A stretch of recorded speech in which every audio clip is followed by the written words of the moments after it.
teman-teman, kita bertemu kembali untuk melanjutkan pelajaran kita masih dalam materi tangga nada.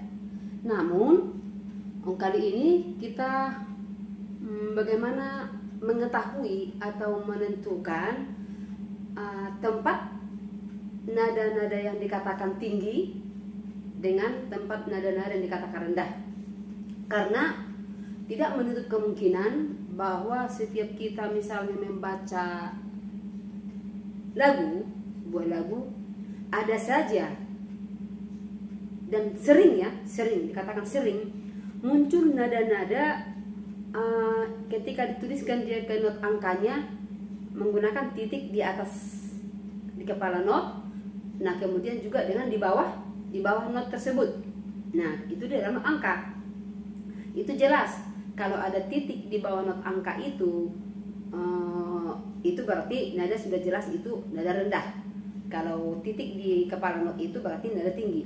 Lalu kalau di not balok bagaimana? Nah, itulah yang akan kita pelajari sekarang. Seperti halnya ini masih ingat kan? Masih ingat pelajaran kita yang sebelumnya terakhir? Ini nada dasarnya sudah bisa dipastikan C mayor atau C sama dengan Do. Ingat kan? Oke, ingat. Nah, dan nada Do yang pertama yang menjadi nada dasar itu, nada tumpu itu kita letakkan itu kemarin itu di garis bantu 1. Nah, di sini. Ini dia Do-nya. Yang kita tuliskan pada tangga nada 1 oktav itu mulai dari C ini sampai ke C ini, sampai Do tinggi. Itu karena 1 oktav. Nah, namun ini nada C yang kedua ini, nada C tinggi ini kan sudah nada tinggi. Artinya batas, ya. Sekarang kita cari batasnya dari mana ke mana. Batas, katakanlah kalau nada tidak tinggi, tidak rendah. Kalau saya sering mengatakan itu nada sedang, ya. Tidak cantik, tidak jelek, sedanglah. Tidak pendek, tidak tinggi, sedang. Tidak gemuk, tidak kurus, sedang. Kan begitu. Nah, di sini supaya gampang dipahami gitu maksudnya. Nah, berarti yang dikatakan nada sedang itu berarti dari nada Do, dari nada C kalau dia dikunci C, dari nada C ini sampai nada C. Sampai nada C. Nah, udah? Mulai dari sini Do, Re, Mi, Fa, Sol, La, Si itu saja yang nada sedangnya. Lewat dari situ, nah seperti ini. Kalau dia di not balok ini sudah ada aksen satu, artinya not balok itu ada nada tinggi.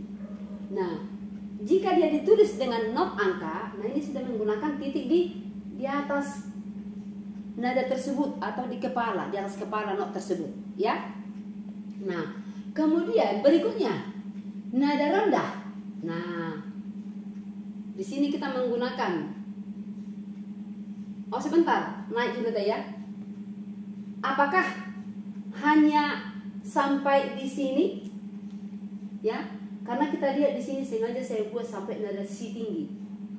Artinya, mulai dari sini kalau ada not di spasi ketiga dan seterusnya itu sudah menggunakan titik di atas not. Nah, boleh juga kalau dia masih sampai ke nada La, nada Si seperti ini, kita sudah kehabisan garis paranada. Ya kan? Garis paranada kan hanya 5. Ingat gak? Waktu kita belajar notasi musik, itu sudah ada di sini materi sebelumnya. Saat kita belajar notasi musik kan itu garis paranada ada hanya, artinya 5 garis dan 4 spasi. Nah, artinya ini sudah habis. Sementara masih bolehkah diletakkan not itu di atas garis tersebut? Boleh. Ya. Nah, itu dengan menggunakan spasi, bantu dan garis bantu. Nah, inilah dia. Nah, ini garis kelima hanya sampai ditempati nada F tinggi atau nada fa. Nah, ketika kita sudah naik lagi ke sol atau ke G, ini sudah spasi. Sudah spasi di atas garis kelima. Ini sudah di garis bantu 1 di atas garis kelima, nada A tinggi. Kemudian lanjut lagi, B tinggi atau C tinggi sudah di atas garis bantu 1 di spasi kedua bantu ya. Di spasi bantu kedua 1, 2. Di spasi bantu kedua di atas garis kelima. Ya.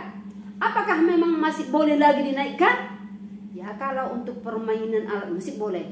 Cuman kalau permainan atau menggunakan vokal bernyanyi misalnya, yang saya lihat belum pernah kita menyanyikan not itu sampai 3 oktav. Ya kan? 3 oktav lah itu kalau sampai 2 titik misalnya atau 2 aksen. Ya kan? Nah, yang biasanya di lagu itu kalau untuk dinyanyikan oleh manusia, kita vokalkan itu yang lumrahnya dengan menggunakan titik 1 di kepala. Nada tinggi 1 oktav. Nah, oke. Kemudian bagaimana kalau ke nada rendah? Nah, nada rendah itu ketika lewat dari nada C ini, dari nada pertama tadi C ya, kemudian B itu sudah berada di bawah garis bantu 1, berada di spasi bantu kedua, di bawah garis pertama. Ini harus disebutkan. Di bawah garis pertama, di atas garis kelima. Tidak bisa hanya kita sebutkan di garis bantu kedua. Garis bantu kedua yang mana? Jadi supaya jelas apakah atas atau bawah. Jadi harus lengkap. Nah, tadi kan C kan sudah menggunakan garis bantu 1. Nih, nada C pun sudah menggunakan garis bantu 1. Lalu kalau masih kita urutkan dia semakin rendah, nah garis bantunya kita ikutkan ke sini. Lalu nada yang di bawah nada C itu adalah B, tentu dia berada di spasi. Spasi bantu kedua di bawah garis pertama. Lanjut lagi semakin rendah ke nada A atau La rendah di garis bantu kedua di bawah garis pertama. Lanjut lagi kemungkinan ke sol rendah atau G rendah, berarti di spasi bantu ketiga di bawah garis pertama. Oke teman-teman, paham sampai di situ? Pelan-pelan, pelan-pelan ya, pelan-pelan. Makanya nanti kan ini kan boleh diulang-ulang, boleh diulang-ulang. Nah, begitulah seterusnya. Semakin rendah kita tambah. Nah, satu hal yang perlu diingat, garis bantu itu, nah contohnya seperti ini. Ini kan sebenarnya ya kalau misalnya malas sekali buat ini satu. Udahlah panjangkan aja kayak gini, nggak boleh. Garis bantu itu hanya digunakan satu nada, ya. Garis bantu itu hanya digunakan satu nada, satu garis bantu. Sekalipun berderet not, contohnya C atau do misalnya, dia kan berada di garis bantu 1. Udah kita panjangkan aja seperti ini, tidak boleh. C ya 1, C 1. Ya udah, buat potong-potongannya. Begitu ya teman-teman. Nah, dia ini seperti itu, dan yang di atas atau nada tinggi juga seperti itu. Nah, kemudian untuk yang berikut, sekarang kita masuk ke satu kres kan. Ini dia sama. Lalu batasan kalau satu kres itu dari mana?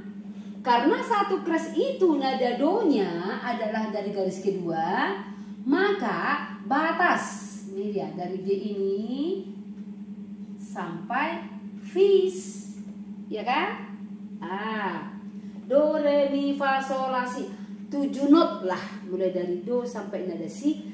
Itu termasuk nada sedang atau katakanlah terserah mau nada netral, kalian bilang nggak apa-apa. Yang penting kita paham. Lewat dari situ berarti sudah dikatakan tinggi. Lewat dari sini ke bawah itu sudah dikatakan rendah. Seperti ini, perhatikan. Nah, sudah G, Fis, Si rendah, E, La rendah, D, Sol rendah, C, Fa rendah, B, Mi rendah, dan seterusnya. Nah ini juga begitu. Ini fis, kemudian G itu 1 oktav atau do, kemudian re lagi, re tinggi. Kemungkinan kalau misalnya apalagi kita lanjutkan aja sini ya. Nah, anggaplah ini ya sudah apa ya. Kita lanjut ini garisnya. Oke, oke, oke, oke, ini garisnya. Ini garis peranadanya. Kita lanjutlah misalnya ini A kan, berarti di atas A itu adalah B. Nah kalau di sini tadi A, maka B-nya di sini. Maka, nah ini sudah nada B, nada B A. Udahlah, ini aja lah. Nada B atau nada mi tinggi. Oke teman-teman, bagaimana? Sudah pahamkah sampai di situ? Sudah bisakah kita lanjutkan dengan kunci D, peletakan nada rendah ataupun nada tinggi di kunci D, di kunci A, di kunci E, di kunci B, kemudian di kunci fis, terakhir di kunci cis. Oke, saya harap boleh dicoba dulu ya, nanti dilanjutkan dulu ini. Dibuat ke 2 crash, ini 1 ya, 2 crash, 3 crash. Kalau misalnya masih ada kendala, silahkan di komen lagi, beritahukan di mana kendalanya, saya siap untuk membantunya. Salam sehat, dadah.